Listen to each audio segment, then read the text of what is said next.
Hello, everyone, and good morning. Welcome to our live feed update for July 25th. I'm your host, Taran Armstrong, and with me today is Scally. How you doing, Scally?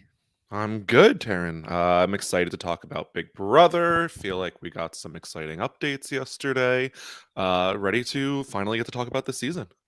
Yes, plans still in motion. The sort of plan for the week, again, still pretty locked in, but we did have a veto competition and plenty of discussion for the future of the game in the strategic landscape of this season. So, plenty to talk about here as we go over everything that happened yesterday on the Big Brother 23 live feeds. It was day 18 in the house. And we, of course, have Xavier as our HOH. He nominated Brent and Brittany for eviction. And Brent was told that he was a pawn to help compete against the big threat of Brittany and the all-female alliance, I suppose. Brent does not buy that, but Brent does believe that Xavier has made a mistake because Brent secretly has the numbers to stay, and Xavier clearly doesn't recognize that. And meanwhile, Brittany is pissed that she's being used as a pawn again. Yeah, I don't know how Brent necessarily has deluded himself into thinking, while recognizing he's not the pawn and Xavier is against him, that no one else could possibly be also lying to him and against him. But for now, yes, it seems to be the case that Brent thinks he has the numbers to stay. Yes. So that is where we start the day here. And sort of similar to last week, where Frenchie was kind of going around, not really making much of a difference. I will sort of summarize to you Brent's experience in the house rather than go over every single conversation where he's just being lied to and none of it matters. But basically, Brent, as I mentioned, believes that he has the numbers. He's talking to his team, who's like, "Oh yeah, what are we gonna do, Brent?" And he's going to Alyssa, and he's like, "Yeah, we have a final two, right? Like we're still good." And Alyssa's like, "Yeah," and he's like, "Is she lying to me? Nah." And I tweeted this out, but it was like watching somebody in the Twilight Zone who's just like walking around and everybody else is like living their lives and like, hey, but like he doesn't recognize it. And then somebody pointed out, more accurately, this is a Truman Show situation. Like everybody else is in on the plot. They're acting their part. And Brent is the protagonist in his own story where he has this whole army to face Xavier. And everyone else is just humoring him.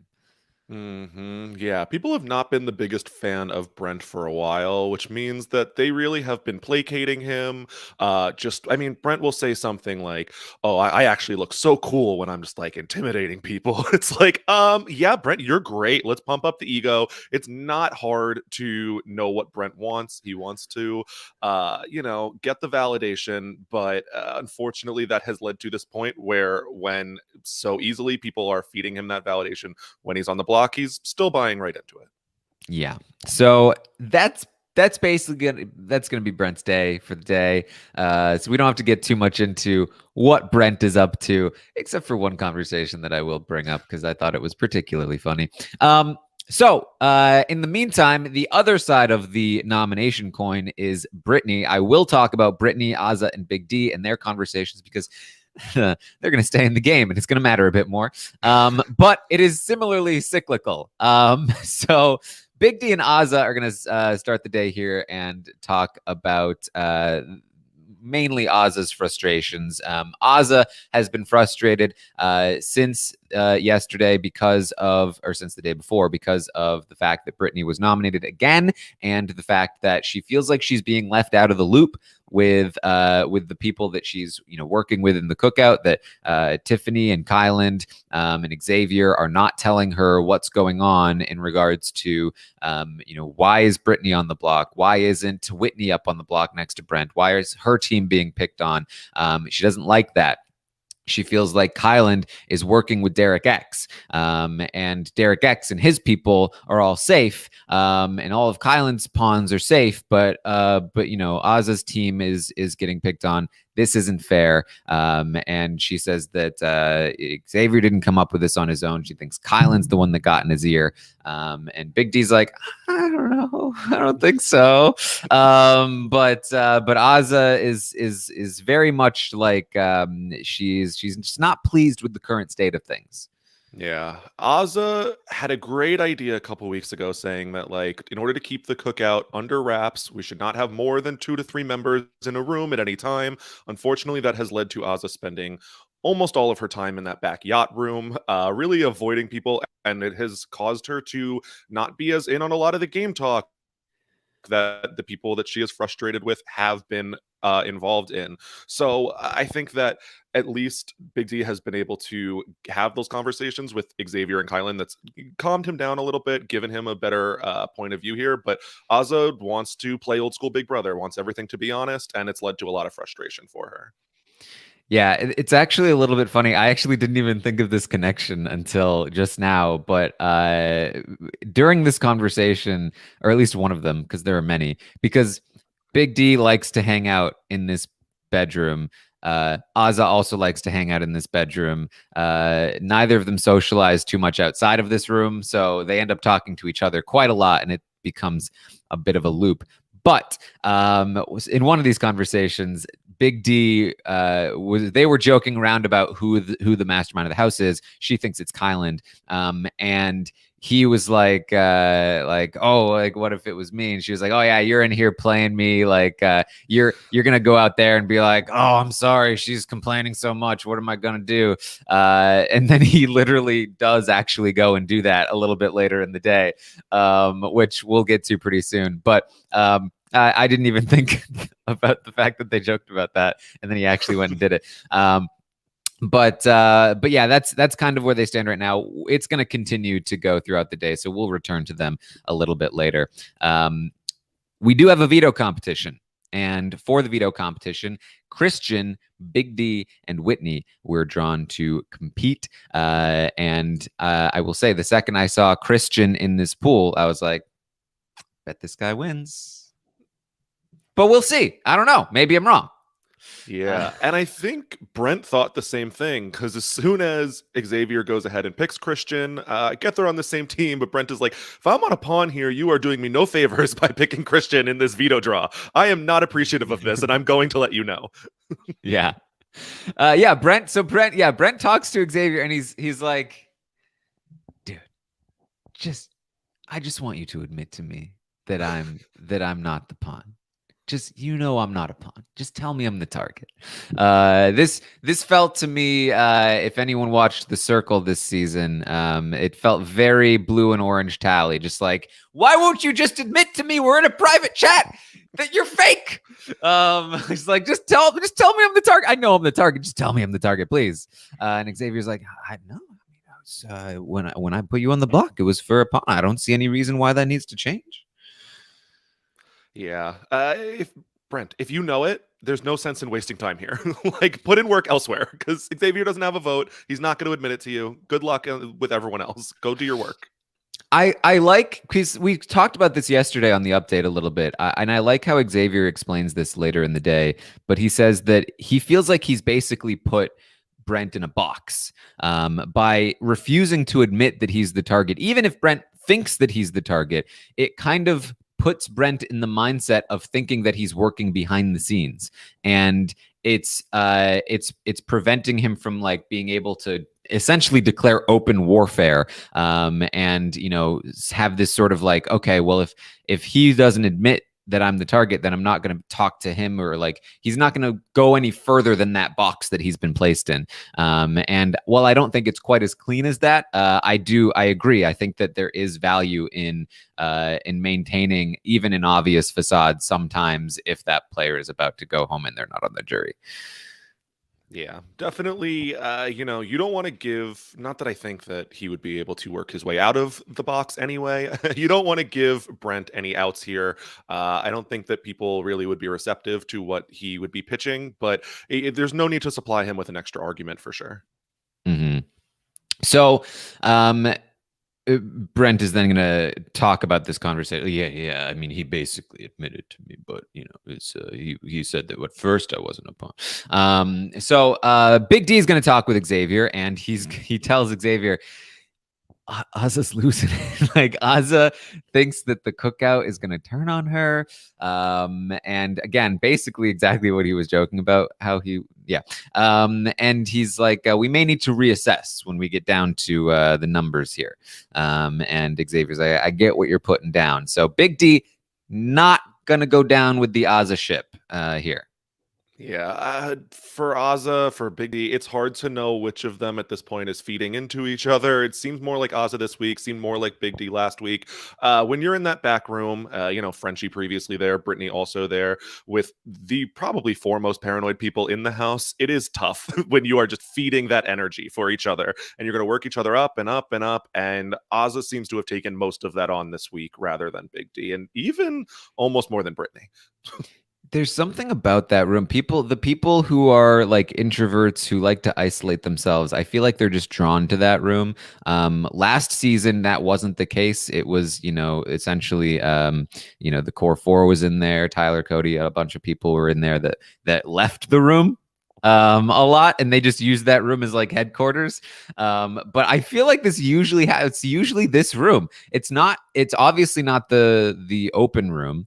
And then the other side room, the coral room right now, for whatever reason, there's just more flow in that one. People don't usually stick in there. They don't stay in there for whatever reason. I don't know what it is. Maybe it's more comfortable in the other room. I don't know. But man, yeah, that's yeah, you can't just plant and stay. You gotta move. Yeah, that yacht room, beautiful aesthetic, but I do not want to be in there. Like, put me in the coral room all day. Everyone's coming in and out, having conversations. Yacht room is not where you want to be stuck for sure. Yeah. So let's see here. Big D is also going to talk with Brittany, and she mentions that she wants to, and this is constantly shifting, but Brittany says she wants to target Xavier and his team essentially next week. That Xavier and Christian, Xavier and Alyssa, whatever. Sarah Beth is usually left out of this because social game, but that trio of Xavier, Alyssa, Christian, but particularly Xavier, she wants him to feel like he is in the hot seat in the same way. She has also previously mentioned Kyland. Xavier and Kyland could be an option. And if Xavier is safe because of the wild card competition, then I'll put your team up on the block instead. She's plotting her revenge. Yeah, she's really gone back and forth on it a lot. I know Xavier's name came out a lot. She's talked about, I would have the perfect excuse to nominate anyone in this house, but especially Xavier and Kyland. I think she has really talked about how maybe may not be her biggest threat at this point, and maybe she'll end up going with a Alyssa and Christian nomination or something of the sort. But yeah, she seems really focused on those three at this point in the day. Yeah. So Oz is going to talk with Big D again, and she's talking about what she might want to do if she wins the HOH. She has also been shifting around for a little bit, but she is currently kind of focused on what about something like Whitney and Christian or Alyssa, one from each team, because she thinks that, again, Kyland is kind of running the house, Tiffany is with her or with him, and that they're both working with the aces, and so if she puts up two people from both teams, then it will be a test for them. Who do they save? That will be the test. Are they true to our alliance or not? I'm just I'm getting triggered here. Why do people care about tests in the game of Big Brother? If the thing about a test is that if you test someone in Big Brother and they fail the test that you set up for them, then you pay for it. because you set yourself up to be in a situation where they betrayed you, and now you've been betrayed and you have lost something. And if they pass the test, most of the time they're going to be like, why did you just test me like that? That was really annoying. I'm done with you. Yeah, I understand. Aza says that, like, by doing this, we'll figure out really who stands with who. We'll get to see. Fortunately for her, I don't think too many people would be upset by a Whitney nomination, but needlessly getting your hands dirty by touching the not showmance, Alyssa and Christian, they really, like, unnecessarily, rather than putting them both up, you're going to upset the other one, themselves, the other members of their team. It's not the best move for Aza here, for sure. Would be messy, so I would not hate seeing it, but not Aza's best move, I don't think. The thing is, if you think that you might not be able to trust somebody, you should either talk to them and figure it out if you can trust them or not before you determine what action you're going to take, or straight up take an actual action against them to cut them off at the knees as much as possible. If Aza wants to play against Kyland and Tiffany, then she needs to take a shot at Kyland or Tiffany, or directly a shot at their allies, like she kind of talked about before. But even then, like what kind of game are you playing? If the real source of frustration here for Aza ultimately is that she doesn't have any power to do anything about any of this, because she has her allies that she wants to protect. They have their allies that they want to protect, and they are considerably better at the game than her. And so they have the power to protect their allies when she doesn't. And she is expecting them to sacrifice their own allies to protect hers, essentially, because they're supposed to be loyal to her. But that's not really how a relationship works, let alone the game. And so if she wants to alleviate the emotional strain that she's currently facing, then she should be focusing on, how do I gain power in this game? How do I take it not only from the people that I expect should be giving it to me, but from the house at large? And that means winning power, gaining information, socializing more, gaining more allies. I loved what Aza was doing when she was talking with Derek X and getting in closer with him. I think Derek X is a really, really great opportunity for Aza to do exactly that. He has connections. He is not somebody that is just going to lie down. Yes, he is attached to Tiffany as well, but he's also pretty smart, and he recognizes how smart Tiffany is, how much influence Tiffany has, and I'm sure he'd be very happy to take on another ally who isn't necessarily locked in with Tiffany. But because of the whole wildcard situation, she has been further isolating herself, barely talking to anyone, let alone Derek X, and is now, thinking, oh, Derek X has betrayed me, so he's done, and I'm not going to talk to him anymore, or at least that's what it seems like, because she hasn't really done so. And it's just you're making it worse, and I want to see you succeed, Aza, but what are you doing? Yeah, it's rough. You have Aza. Meanwhile, people are shipping Aza and Derek X online, yet Aza is talking about how maybe I'm going to target Derek X next. Like, you think Kyland and Derek X are going to hang out? Like, I'm going to take him out. It's like, you are also taking out your own number. Problem also being for Aza, where, like, yes, probably targeting her alliance members' other parachutes, not a bad move. Maybe taking out a Claire. I don't think Sarah Beth is anywhere on her radar, but maybe also would not be a terrible move for Aza. Unfortunately for her, Big D is talking about how I'm going to do this, I'm going to do that, but also I don't want to win HOH until Final 6. So it's really Aza against all of her alliance members in terms of interest right now, because Big D is not interested in helping her either. Yeah. She's also going to talk about she's getting to the point where she starts talking about it doesn't really seem like she wants to be there all that much. She's going to talk about not wanting to be there all that much. She's going to talk about how fake everyone is in the house. Oh, well, back in the day, back in the season 6, season 7, classic season 7, she says, when everybody, so it was just like, oh, I don't like you, you're going on the block. That was a much better version of. because obviously in season 7 of All Stars with Chilltown, they were very upfront about everything, and there was no lies, no secret alliances, nobody secretly betraying the interests of their alliance for their own benefit. None of that happened in season 7. Yeah, not great here. I feel like there's been a lot, even if season 7 somehow you watched the TV show and that's what you took away, it has been a number of seasons. Like, you knew what you were signing up for, sadly. So I don't think that was realistic in terms of expectations. All right. Well, Brent is going to talk with Hannah. This is one of the few Brent conversations that I found particularly funny, especially knowing how Hannah has talked about Brent in the past. So, Brent had talked to Xavier, and he had talked to Brittany, and he's going on about, I'm no pawn. Everybody knows that I'm no pawn. What do you see? How would you say I'm a pawn? What about me says pawn? No. How many seasons have you watched? Come on.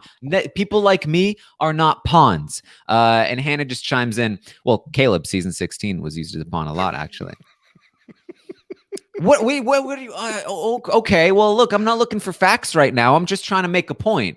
I'm just trying to get them to see and she said, oh yeah, sorry. I didn't mean to. I love how blunt Hannah is. Like, please continue to just destroy that man completely stone-faced. Like, the arguments from Hannah, I don't love her, exposing her both memory and like intelligence and how big of a fan she is of the show. But it's Brent, so I'm not ultimately that worried. If it were someone else, I may be worried that someone else was going to pick up on it. But Hannah just destroying him so effortlessly is amazing to watch.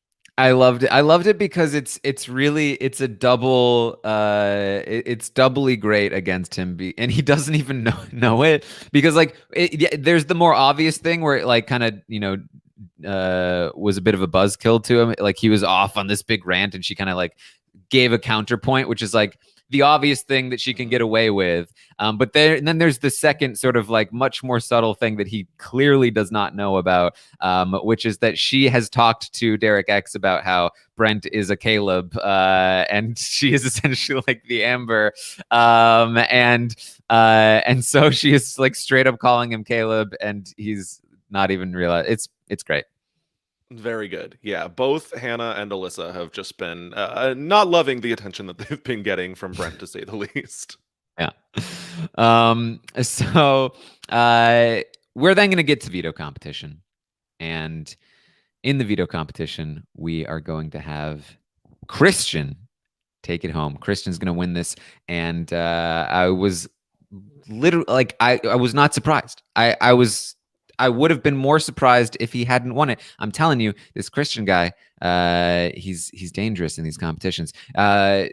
To keep count here, he won the first HOH thing.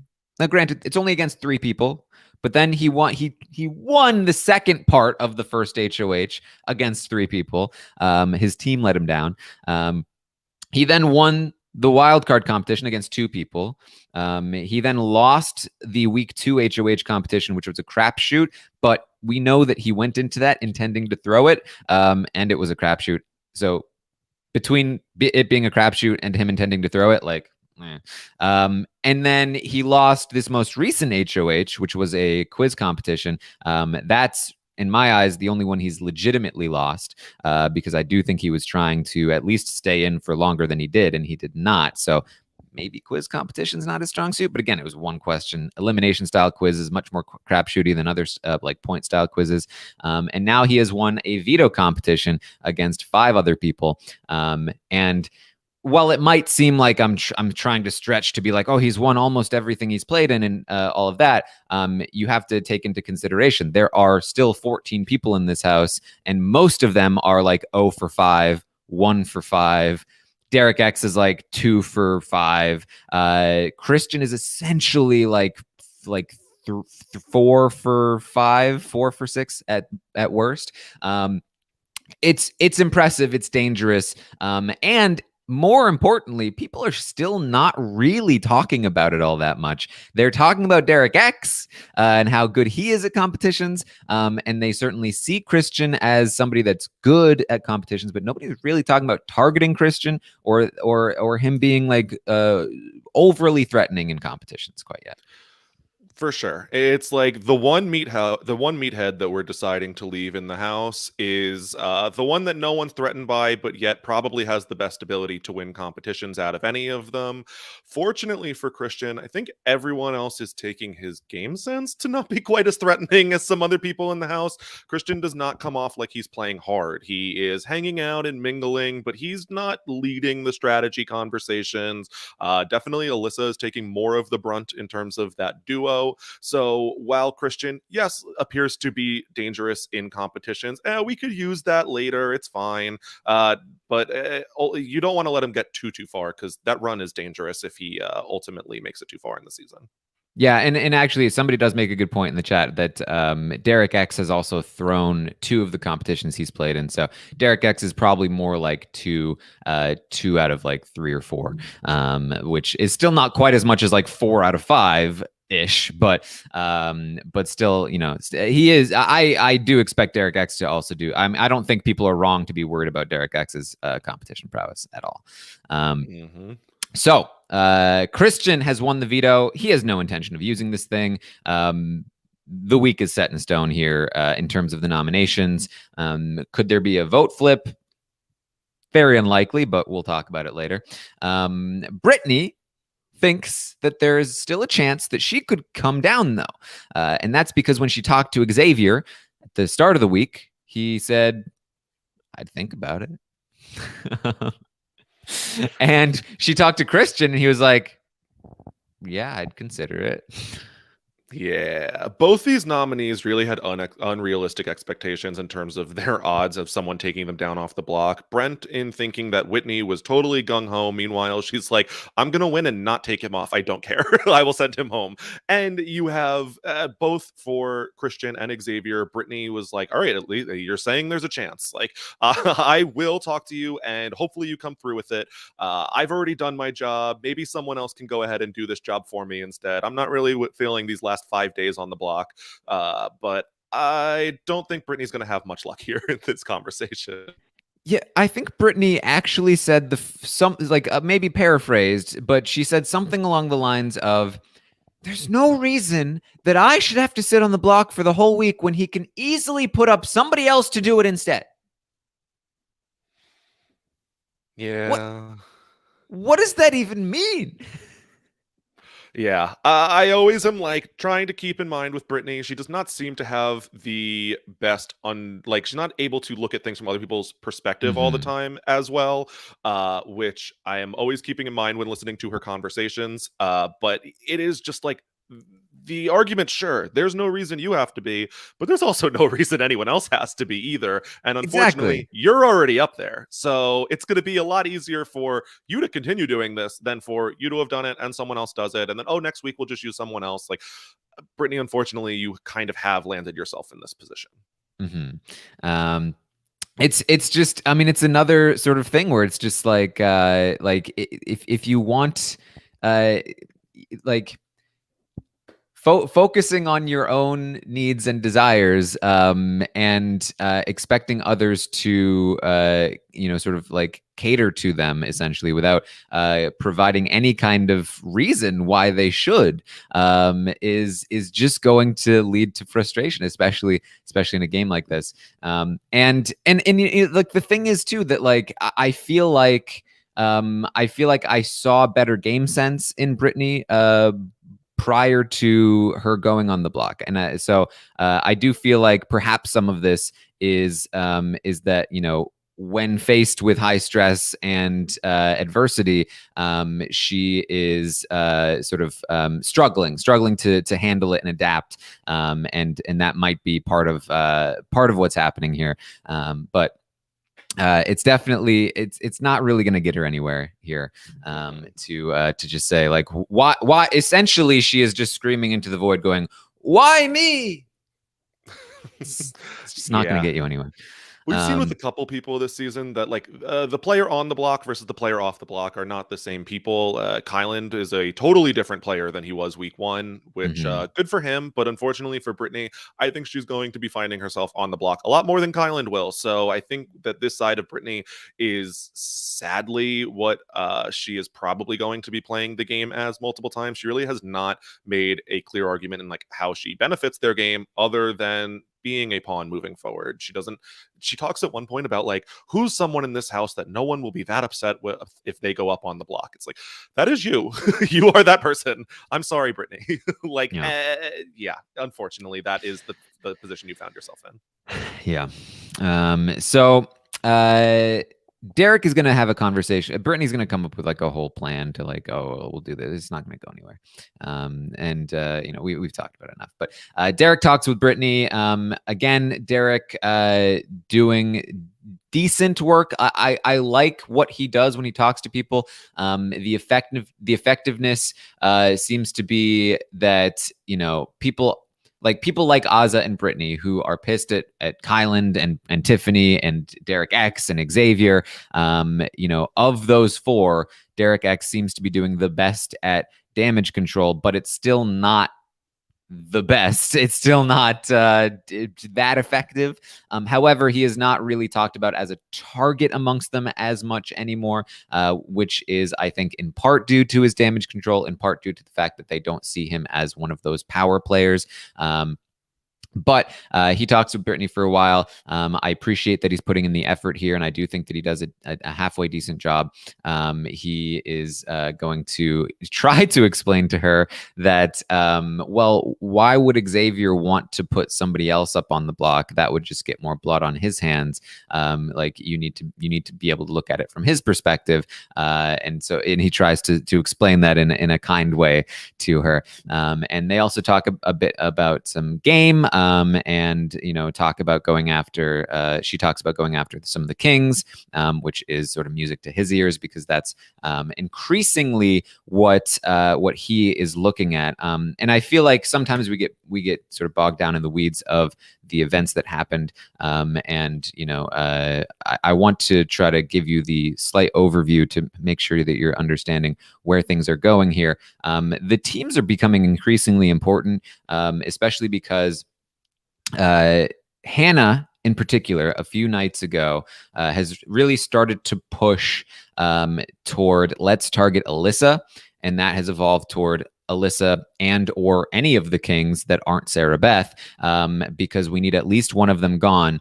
And she has recruited Whitney to that cause. Whitney has joined the cause. She is against Brent as well. And now Hannah and Whitney, as I've been mentioning over the last few days, have been bonding over that common goal. And Derek X has been getting closer with Hannah, and he has also been increasingly involved in that goal. So even though Derek X is in the royal flush, he is now drifting more toward the Aces and Hannah and their goal of taking out one of the kings before the jury.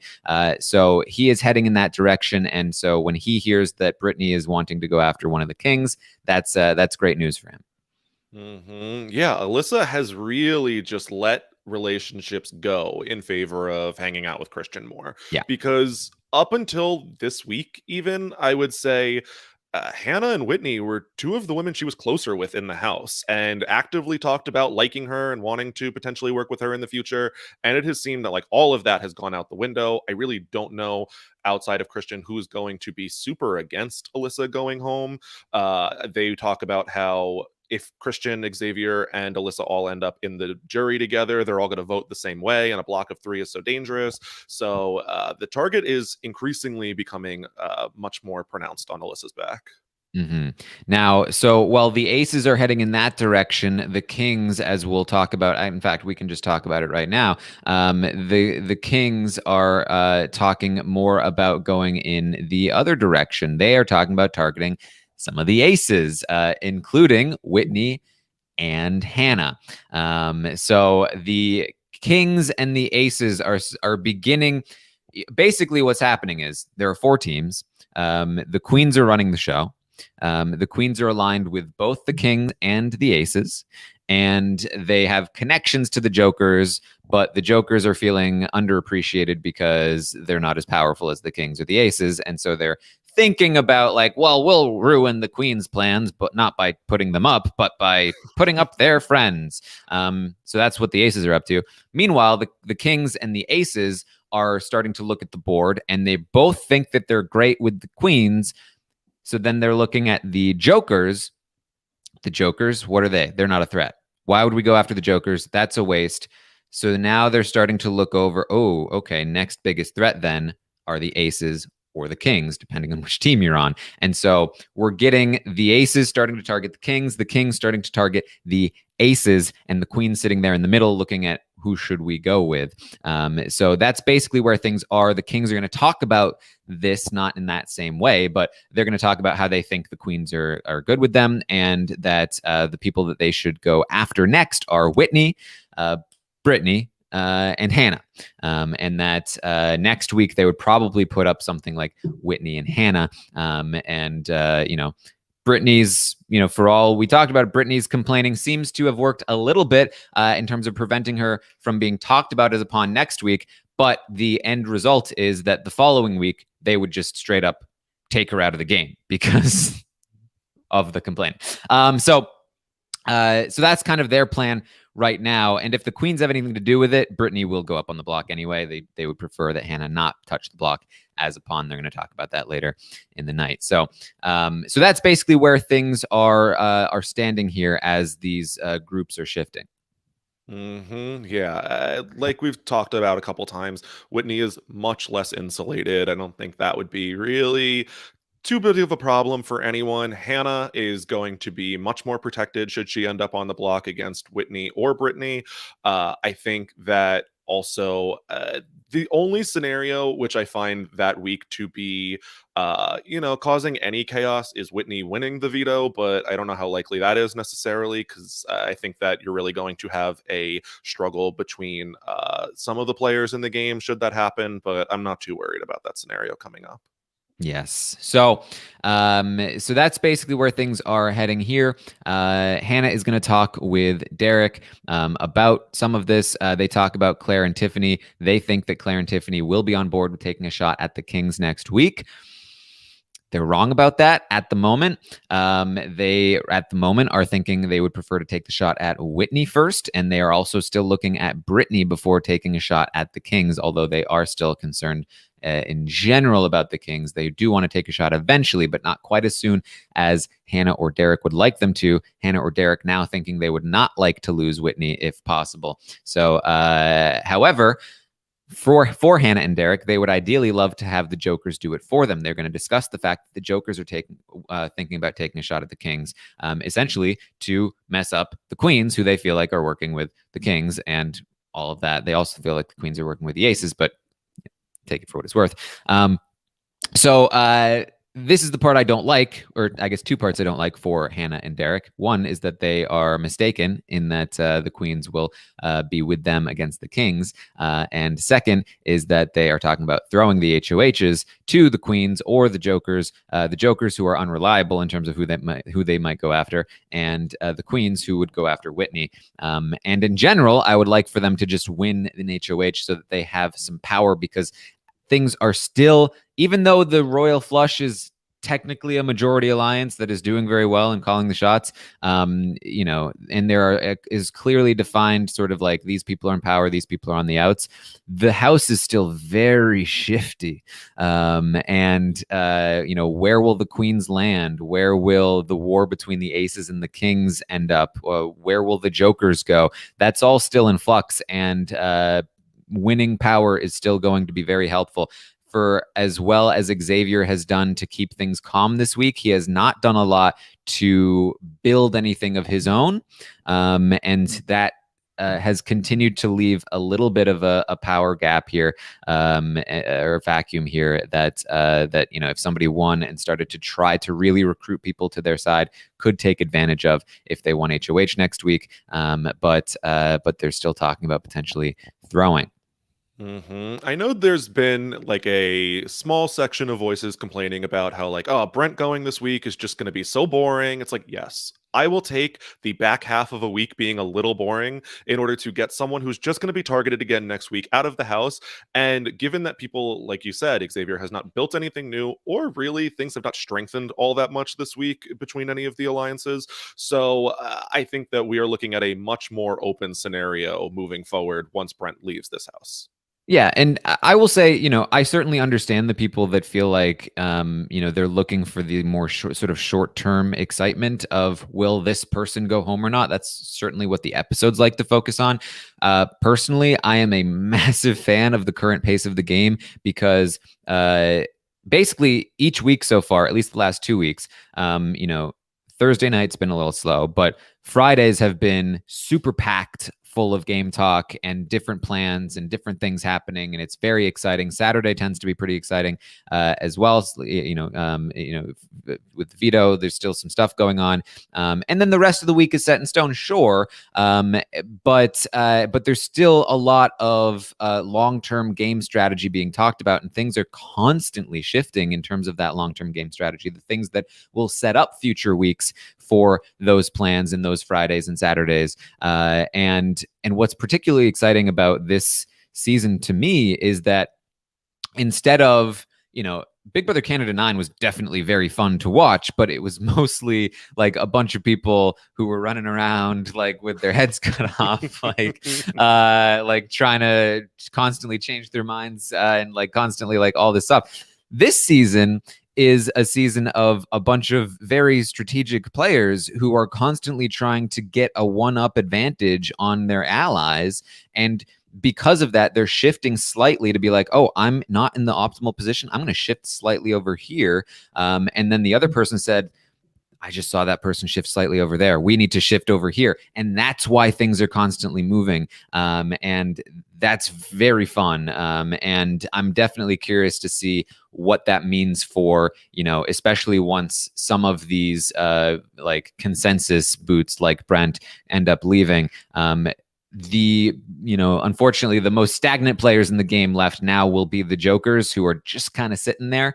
And so, maybe if Brittany goes, or maybe if they stop looking at the Jokers for a while, we're really going to get this war between the Kings and the Aces. And one of them will probably fall out of favor and become the people on the outs. But there's still, in order to see how that happens, there's going to be a lot of gameplay and maneuvering that occurs within it. And there's still going to be conflicting interests with the people in power while that happens. So I really enjoy this. Yeah. Same. I am very excited. I feel like we are working towards a scenario where a lot of game players are on at least similar footing, of similar skill level, all really working against each other actively. Luckily, this season it happens to be most of our favorites, so that also is a big help. I'm enjoying the people that are in the house a lot, so I am very excited to see both what they're doing now and dreading when they are against each other, but also a little excited. So Tiffany and Claire talk, and this is sort of what I'm talking about. They are talking. So basically, Derek X was pulled in by Tiffany, and is in this big alliance. And in most seasons, especially a player like Derek X, a recruit would just kind of be like, I'm safe now. Like I'm just chilling. But whether it's Derek X or whether it's the fact that he's surrounded by a bunch of really smart players who know the game, who have been teaching him and who are also thinking in terms of this way, just the general sort of zeitgeist of this whole house is that everyone is playing strategically, and instead of it being a sort of atmosphere of summer camp, let's all just hang around, where the recruits might learn that's how you play the game. Instead, Derek X has learned that no, you play this game hard, and so he has been looking for his own angles and bonding more with Hannah, and he was trying to bond more with Aza, and he is pulling in with Whitney and trying to build his own thing. And Tiffany and Claire are recognizing this. They're saying, do you think Hannah and Derek are like making a final two? And now they see it more as Hannah's doing, which might actually be true, because it's not just Derek X, because we can't only ever just talk about one player, especially on this cast. Hannah is also the person who is trying to pull in Derek X, trying to pull in Whitney, trying to build an army against Alyssa with the Kings. And so they think that Hannah's really the one doing more of this, especially because Derek X doesn't tend to know the game as well. And that Derek X probably isn't making final twos. It's probably Hannah that's pulling him in. But we like them both, so it's okay. But we're gonna have to make sure that they stay on the bottom of this group. We don't want them gaining too much power. And so there's this constant power struggle between basically not every member of this alliance or every player in this house, but a lot of them. And they're constantly having to keep on top of it. Yeah, Hannah slow played it week one, had a lot of people fooled, including us really watching, but has stepped it up majorly. She's super smart, big fan of the game, and I'm really liking what I'm seeing out of Hannah here. Did underestimate her being 21 years old coming into this house, but she has proved that she definitely is a player in this game. Mm-hmm. So Claire is going to talk with Hannah and Derek, and they talk about. She mentions taking a shot potentially at Aza soon. With the argument that Aza is likely to be a bitter juror, and nobody wants that. That also that she feels like Aza might take a shot at Tiffany, and Tiffany is somebody that she trusts, and so she doesn't want for that to happen. So Aza might be somebody that Claire wants to target soon. And then, of course, Christian and Alyssa, which is where Hannah and Derek would really like her to go. Hannah says she's not really as concerned about Christian, just because, Alyssa's more the brains. And also, in terms of competitions, Hannah says, oh, I love this, guys. Hannah says, toward the end of the game, competitions become less physical. So we don't need to be as concerned about these physical players. And my girl, Claire, no, actually, no, that's not how it works, because they actually know the show well enough to know the recent meta. And Claire says, that's actually not how it's been working. Recently, they have been more physical in the end. That's how Jackson won. Tyler and Casey, Cody. You have to be even more concerned about physical players toward the end. Now, that might not be how it works this season, but that's how it's been working. And I'm so happy to hear this in the house, because the meta can't change until they know it. And so, the physical players will continue to just win out in the end until they figure out that's what happens. And finally, we have somebody in there that's like, no, this is how it works. Very excited, because I think that most people watching the show have seen for so long that the trend was as such. It gets a lot more mental, and would not have picked up if not really listening and looking at commentary online about how, maybe this changed. You could have noticed it on your own, but if you're just watching the show especially and not feeds, I don't know that you are going to be picking up on quite everything. And so it's really exciting that Claire is in there in order to steer the direction of no, we still have to be worried about these people. They are going to go on a little run towards the end that we might not have expected in other seasons. I want this conversation aired on the episode. I want it in writing. It's not happening, but I want it. I want more targets on the physical players. All right. So Hannah, though, still says she's not as concerned about Christian because he's very easily influenced. So then Whitney comes and joins them, and the conversation shifts for a brief moment, and then Hannah brings it back in, and Hannah tries to sort of talk them in the direction of targeting the Kings as well. Claire, though, is going to take a little bit of an exception to the direction of this conversation, but we'll talk about that a little bit later. In the meantime, she's going to go and talk to Sarah Beth. And Sarah Beth lets her know that she's been hearing that Brittany wants to go after the Kings, which surprises Claire because from the last time Claire heard about Brittany, she said that she did not want to go after the Kings. And so Claire and Tiffany are going to talk again. There's going to be a big Claire Tiffany conversation that will fill in all the thoughts about what Claire thinks about all this. But Sarah Beth also mentions that she's actually a little bit more in line with her team's desires when it comes to Hannah. In fact, Sarah Beth, I think, is actually probably the person pushing Hannah the most within the Kings, and one of the reasons why they're targeting Hannah. Sarah Beth would like for Hannah to go. She does not want Brittany out. She's trying to sub Hannah in for Brittany in the target list. And that's because we talked about this a few days ago. Again, you can't forget any individual player because they all have their own desires and they're all willing to push for it. Sarah Beth when talking to Brittany was spilling everything to Sarah Beth about where she is, and she said like I trust you with everything. Sarah Beth feels like she has Brittany, doesn't want Brittany to go. Very different pages between her and Kyland, who very much does want Brittany to go. And so Sarah Beth is trying to get Hannah on the target list instead, and she is going to be trying to push that. Yeah, I don't think it's a bad move for Sarah Beth. I'm not rooting for it to go through, but I definitely can see the benefits for her in having Hannah out of the picture. Moves her, regardless, number wise, one up in the alliance. But also, I think Hannah and Sarah Beth are kind of fighting for some of the same allies at points, also within their tighter group. So I think Sarah Beth is not wrong here to want to target Hannah. Sadly. So, Kyland is going to talk with Derek X. They're going to talk about whether or not they should go after the Kings. Essentially, Derek X is going to try and convince Kyland that they should be going after the Kings. Derek X, obviously, very tight with Kyland. That's one of his closest allies. And so he's going to try and talk Kyland, aka one of his links to the Queens, into siding with the Aces over the Kings. And he tries to vouch for Whitney a little bit, saying that, hey, like Whitney's down. Like Whitney's down to go after the Kings. Like Whitney was down to go after Brent. Like I don't think Whitney is as big of a threat to us as we might have thought. Like I think that essentially like my team has some value here over the Kings. They're big threats. We don't want all four of them heading into the jury. We need at least one of them gone, don't we? And he also lets Kyland know that Brittany told him that she's going after the Kings, so that there is some support in the house for this move, and that if they let the Jokers win, they could probably let the Jokers go after the Kings, and also to a degree, like don't worry about Brittany right now, Kyland, because she's going after the Kings. So this is Derek X trying to get his position pushed onto Kyland a bit.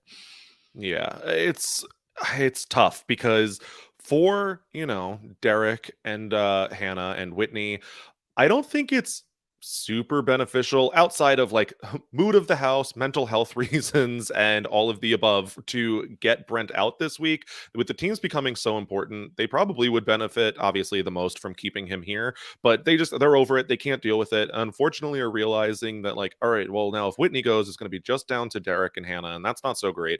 So the meta of the teams becoming so important has really forced them to reevaluate whether or not they're so fine with Whitney going. And for Derek X, it's tough because he has been brought in with the Kings and the Queens, and it's him, but he's also trying to drop hints like, you don't think maybe they're working together? Maybe that's a possibility, guys? And no, they're fine. We don't think so. So it's tough, though, because when pitching to the Queens, and this is really a problem for all of these teams, saying, like, we want the Queens to go after the Aces. We want them to go after the Jokers. We want them to go after the Kings. Like, you're recognizing that the Queens are in a great spot, and that should mean that they really have no incentive to go after any of them or win HOH. So appealing to them, wanting to change their targets, great for a vote. But right now, in terms of HOH, I don't know how much that's going to help them. Mm-hmm. So we are going to get another Brittany, Aza, Big D session here. Brittany is going to be upset again. She's going to cry. She's upset that she can't win anything. Big D tries to console her with no success. After she leaves, Aza is like, I can't do this anymore. I can't handle seeing her like that. Big D is going to try and comfort her as well. But again, with no success. Big D is not the best comforter. He tries his best, but like, I think that he is like, he like alternates too much between like just full on, like, you are completely right, everybody else sucks, to also like should you suck it up a little bit? Like there's not a good middle ground here for Big D. And he's not very effective. And because I think also like he's just genuinely a little bit annoyed with them at times. At least that's how it seems when he talks to Kyland and Xavier. So but this is going on. Brittany did try to talk to Tiffany, who attempted to explain the wildcard situation to her again, but Brittany still just isn't really like for it. And so for the most part here, it's just continued sort of upsetness all around. It's tough because outside of this game, when a friend has a problem, like ideally they want you to be coming at this from like you're on their side and you're right and like everything you feel is valid. But the problem is like that's just probably going to make most people spiral a little more in this game, especially with Brittany and Aza, who have been worked up most of this week, like validating that. And instead of like trying to figure out how to move forward and work this out, just like saying like, yeah, you should be upset and they are doing this to you and maybe you are the target. Like that's not going to help anybody, unfortunately, here. And it has proven to, whether it's 50% or 100%, it's just going to make them even more upset. Mm-hmm. So we're also going to get Alyssa and Christian, who, again, mostly spend their time with each other. And they're going to be talking a little bit of strategy. Alyssa has an idea for what she wants to do. Again, can't count anybody's plans out here. They all have some. Alyssa would like to make, so they have the Kings. That's a 4-person alliance, essentially. Alyssa, Christian, Xavier, Sarah, Beth. Alyssa would like to make 2 additional Final Four alliances. Those other Final Four alliances would be herself, Christian, Derek, and Kyland. And then a third one with herself, Christian, Tiffany, and Claire. And that would be one that they've already kind of started on. And I actually really like this idea for them. I don't know how intentional it is, but she has really managed to pinpoint, 2 of the more powerful players / duos, and I think she's split it up decently well. If they can get away with it and not get caught, having the Kings plus those other 2 Final Fours would be a pretty decent position to keep them protected enough, because I think a lot of the people in those groups look at them as a shield that will be a threat, be targeted by the other people in those groups. And if they aren't, then that could work out for them. They do mention, though, that of those 3 Final Four alliances, the one that they would most prefer to go to the end with is Claire and Tiffany. That Sarah Beth and Xavier, Sarah Beth, too good. Xavier, too good. Kyland and Derek X, too good at competitions. Kyland would smoke us in the end. Claire and Tiffany, best one to go with. Mm-hmm. And you know what? Having multiple Final Fours and no one finding out about it would be great.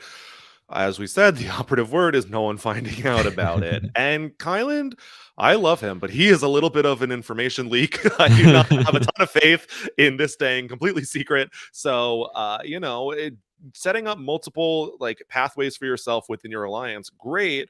But unfortunately, I think they're already closer with each other than they are with Alyssa and Christian. And I don't see this being super successful. I like the thought, though. Mm-hmm. Claire and Tiffany are going to talk late into the night. Claire is going to give Tiffany the rundown on all of those conversations that I mentioned earlier. She says that when she was talking to Derek and Hannah, Whitney joined, and then Hannah told Whitney what they were talking about, which was a big indication to her that like Hannah really is trying to pull Whitney in and trust Whitney. And that's not really ideal for them because they don't love Whitney in this game. So the discussion kind of comes around to like, okay, like Derek X, he's amazing at these competitions. How long do we keep Derek X?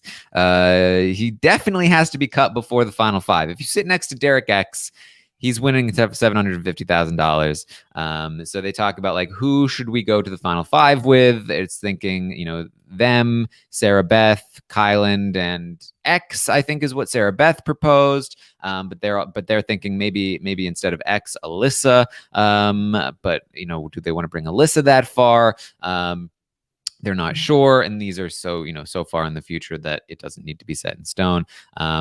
Claire, though, mentions, and I think that this is the real sort of like, again, even within a pair, there are conflicting interests. I don't think Claire was quite as on board with the we can't bring Derek X all the way to the end as Tiffany was, and I don't think Claire wants Kyland in her Final 5, but doesn't really feel comfortable saying it. But so instead she says, well, I think Kai is the smartest person in the house.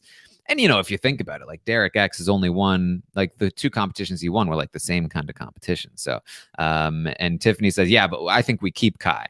And Claire's like, yeah. I mean, but I do think that Kai has it's like a really tight bond with X. So that's something to think about as well. But it's a very, very light push. But given what we heard Claire say the night before about not trusting Kai and feeling like he is the best player in the game, I definitely think that this was her trying to lightly plant some seeds against Kai to Tiffany. They didn't land. Tiffany and Kai are still trying to figure out their final two name, but she's definitely trying here. Yeah, but I feel like this is the move at this point in the game where I'm hearing so many conversations, whether it be Alyssa and Christian or Kings as an alliance or Tiffany and Kylan, like talking about like, okay, so who should go out in seventh place and then in sixth place we'll evict this person. It's like, guys, this is not going how you think it's going to go. You're not ending up as the final four altogether. It's not happening. So while Claire, yeah, sure, isn't being like the most aggressive player right now, she has recognized that she's going to play goofy until jury and then really turn that around. And I think that's the completely right move here, whereas everyone else really is just letting too much information go that could potentially be used against them in the future.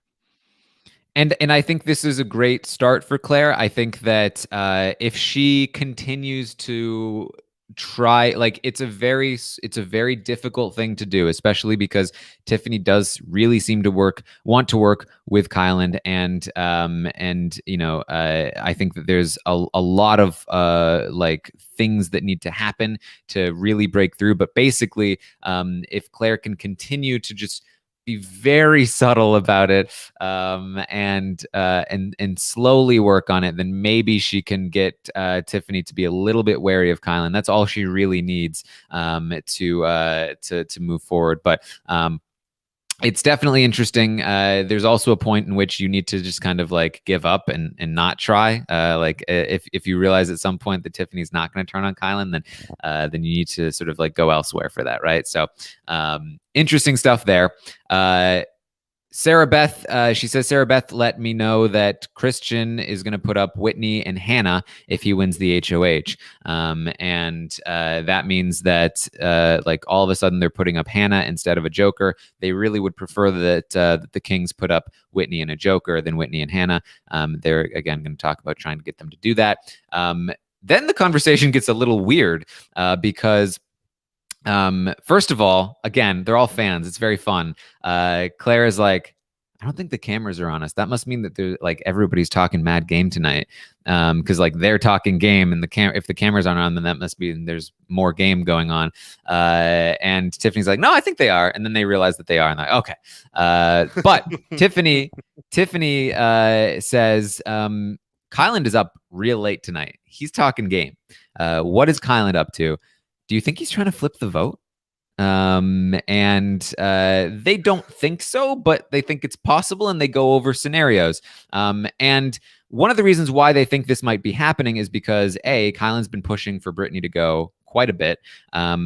B, he mentioned to them weirdly, he was like, if we were to keep Brent, we would be the swing votes. And they were like, why would he even say that unless he's thinking about it? So they're like, okay, if Kyland is thinking about doing this, could we do it? And Tiffany starts thinking, okay, well, let's see. If we kept Brent, he would be a number for us. I don't think he would go against us if we made an alliance with him and we kept him in the game. Claire says, yeah, but the aces would never keep him. Whitney would never do it. And the Jokers would never keep him either because he's up against Brittany. So in order to have the numbers, it would need to be them, Kai. They think Derek X would come along with them, but that's only 4. They need 6. So, who else could they get? Could Derek X get Hannah? Claire doesn't think so. But I guess if we were to do it, we would need the aces. That would be 6 votes. But at that point, they're interrupted by Kylan coming in. The conversation doesn't go any further. But I thought it was interesting that again, I don't think they even have any intention of doing this. They were literally just thinking out loud, like, if we wanted to do this, could we?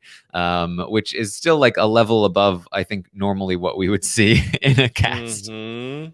I love the inclination of these players to just over strategize and just could we possibly do this if we I have no intention of doing it, but let's just figure out exactly where we stand in the house, how much power we have, and if we could exercise that. I think it's just like using social capital completely unnecessarily and really going to burn a couple people. But I like the, at least talk it out, because so many of these people do have like innate trust with each other that they're able to talk out these scenarios. It's fun to at least see where they think they lie in the house. Well, I think it's valuable because especially like in a game where I think that trying to run through as many scenarios as possible can be enlightening in a way that that people get way too comfortable in the game, right? Like they think they're in a good spot, but like uh, let's say that Claire and Tiffany, they think they're in a great spot because they're aligned with so many people. They can do whatever they want in the game, but then they start thinking through the votes, and let's say that they conclude, oh, we couldn't flip this vote if we wanted to. We actually like if we wanted to save Brent, we couldn't stop this from happening. What does that say about our position? Who could we not influence? Who could we influence? That can tell you things that you might not have thought about previously. And so I do think there's some value in running through those kinds of scenarios, as well as, let's say something did happen and you needed to come up with a plan on the spot. If you already had thought about a bunch of things, then you've already got something locked in. Now, where there might be some danger is if you tend to get lost in these things and you start going overboard with them. But I haven't really seen too much indication of that so far, at least. So they go over that. Kylan joins them, and they discuss again that they think the Kings will put up Whitney and Hannah, or Whitney and a Joker. They would prefer it to be Whitney and a Joker. If the Jokers win, they're concerned that the Jokers are going to target Kylan and Xavier. People keep telling them that the Jokers are going to target the Kings, but they really don't trust that. They really think that it might be Kylan and Xavier, and maybe Christian, maybe another King, but you got to be worried that they'd put Kai on the block, and that's what Kai is trying to talk about as well. He is worried that they're, I guess, and again, it's, I think, correct from Kai. They are, Brittany in particular, one of the only people in the house that would even consider putting Kai on the block, so he should want Brittany gone. They also talk about how Whitney has been trying to talk to them and work with them, but I feel like it's just a little too late here for Whitney. She's, it's day 17, and all of a sudden she's about female empowerment and wanting to work with them and, target the Kings. Like, the Kings got in there first and a little while ago. So they are just not really as much on board with that idea. So that's that for Whitney. They talk about Alyssa being much smarter than Christian. True. They talk about nominating Whitney and Brittany next week, and Kylan talks about he thinks that Derek X should be their fourth to bring very far in the game, a little bit contrary to what they had been talking about before. And he thinks it's particularly important to keep Derek X around because they need him to go after the Kings later in the game. Yeah, it's especially interesting because watching last week, I know that it was, and this week, both like pretty foregone conclusions on who's going home. And Whitney's been doing, I would say, pretty good work this week, really like trying to actively ingratiate herself with the rest of the house. The problem being, like, if Whitney goes home next week, she didn't lose the game last week. She didn't lose it this week, or next week or this week. She lost it pretty much last week when she knew that the slaughterhouse was falling apart and really did nothing about it to change her position. Both her and Brent seemed like, okay, we're just gonna let Frenchie go, and that's fine. I think that that's completely workable. You can move forward, but not building anything else to get you through the next week is going to be the big problem. You can't wait until your back is against the wall to suddenly try to form these bonds with every other house guest. Yeah, it was something like day 7 when she had the conversation with Alyssa where she said, hey, I think the women are starting to work together to go after the guys. I love that. I want to be with them. I need to start working on those relationships more. And it took until day 17, about 10 days later, for Tiffany and Claire to feel like, oh, Whitney is trying to work with us.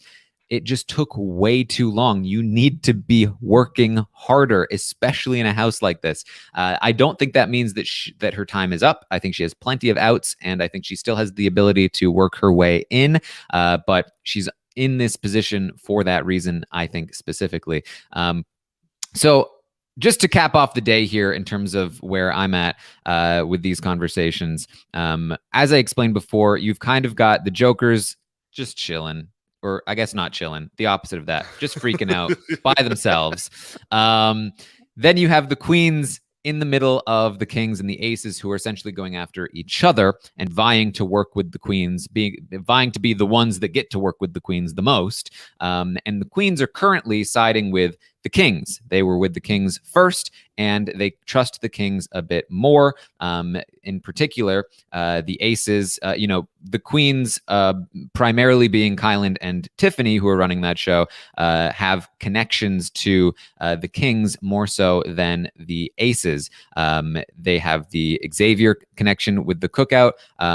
Kyland is close with Xavier. They have the Sarah Beth connection with Kyland, and the Jackpot Alliance as well. So again, both Tiffany and Kyland, both have connections to Sarah Beth and Xavier, so they feel good about that. They also both feel good about Christian and Alyssa as targets that they can use.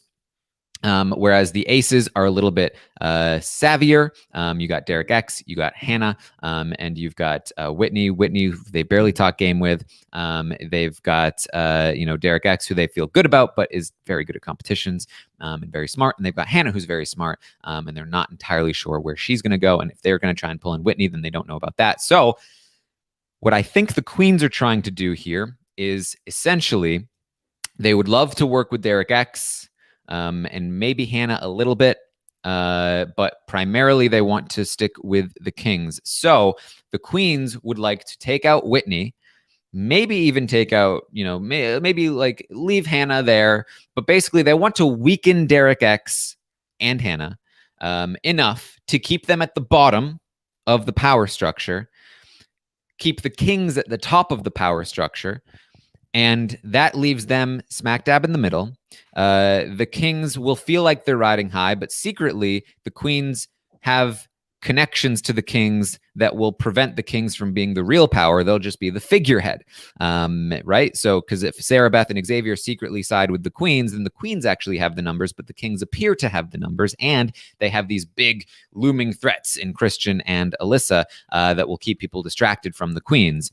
So if they keep the aces from gaining too much power, keep the aces, cut off and powerless, forced to rely on the queens in order to take a shot at the kings, then the queens get to stay in that great position, and then eventually they'll use the remainder of those aces to take that shot at the queens, at the kings, and then take power themselves. And the real wild card here, of course, are the jokers, who will just be sitting on the outside of the power structure, and could really throw a wrench into things if they ever got power, theoretically. However, they are likely also going to be able to be influenced enough to do what the queens need them to do, depending on the situation. So that's kind of the structure here, and where I think things are seeming and going. But again, these things are tending to shift as each individual player recognizes their position in the game and tries to change it. So very interesting stuff, in my opinion, and I'm very excited to see where it goes moving forward.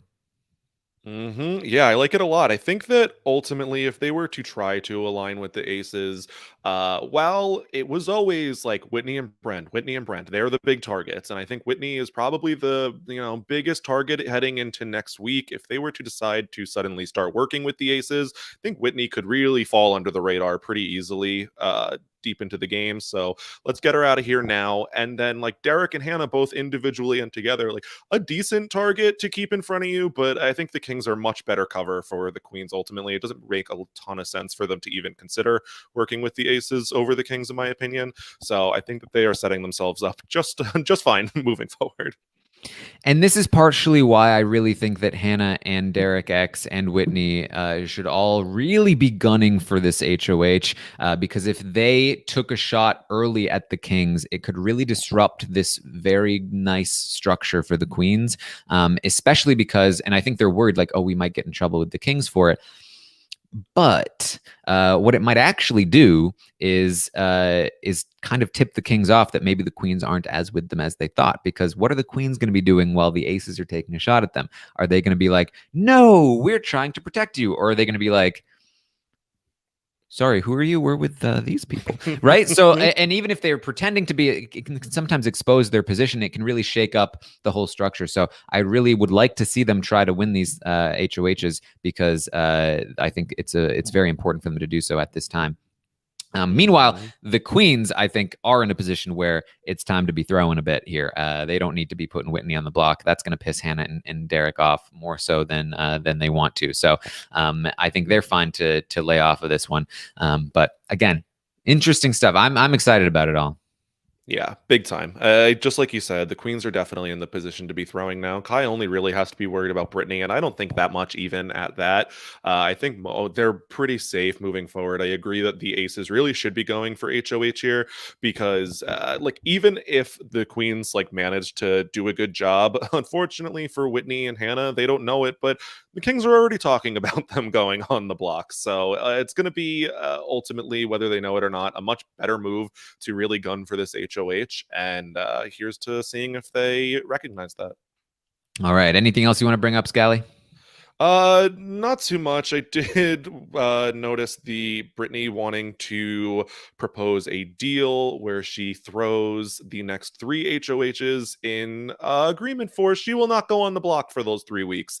Which Britney, winning HOH means you do not go on the block. So I don't think anyone is going to be taking this or really considering it. But I thought at least an interesting scenario of this is how Britney's working rather than actually trying to form something and show how she's valuable. It's just like, well, I won't win HOH, so how's that? Yeah, And not really this is doing much. this is like the Jamaica deal. I won't be competing in the next. Wow, what was it, like 5 HOHs? It was Yeah, ridiculous. something like that. So yeah, it was. She's honestly though, it was something, right? It was an attempt. Yeah. Yeah, but I think ultimately her big goal out of this week, she wants Xavier to make it clear that she is not the house villain and apologize for his speech, which I don't know if that's happening really, but that's, I think, where her, if anything, that is the more likely thing that she'll get accomplished. And maybe she should focus there a little bit. Mm-hmm. All right. Well, that's what we have for you today. I will, of course, be back later today on Twitch, twitch.tv/Taran Armstrong to watch tonight's episode of Big Brother Live with you guys. If you want to join me, you can find me there. And then after the episode, I will be there on Rob Has a Podcast here to recap the episode of Big Brother here tonight. I'm hoping we get a week that is a little better on keeping up with all of this very interesting stuff that's happening and not just focused on Brent and him trying to campaign and all that nonsense. But we'll see. We'll see. I mean, we at least, at the very least, we're in for a downfall of Brent episode, which has been long coming at this point. So we'll get something, I think. Then, of course, tomorrow morning at 11 a.m. Eastern, I will be live again here to update you on everything that happens today on the Big Brother 23 live feeds. We've got the slop tomorrow. We've got the roundtable on Tuesday. Plenty of Big Brother coverage heading your way. You can also find me on Twitter at Armstrong Taran. Scally, where can people find you? All right. Anything I'm doing, I'm always talking about on Twitter at Brian_Scally. So the main thing I have going on is talking about Love Island right here on the RHAP wrap ups with Kirsten McInnes every Tuesday and Friday. So that's a lot of fun. About to jump into Casa Amor, big twist. That's always fun to jump on board for. Also talking about the new season of The Challenge once that starts, and did a must lose draft with Matt Lagori, Ali Lasher, and Brian Cohen over on the Dom and Colin podcast feed. Additionally, guested on the Bitter Jurors podcast, talking about Legend of Korra episode 10 this week. And the BoJack Horseman podcast, I believe, is still the most recent one in their feed. So if you are a BoJack fan, check out BoJack Horsepod. All right. Well, thank you guys so much for joining us here today. And I will see all of you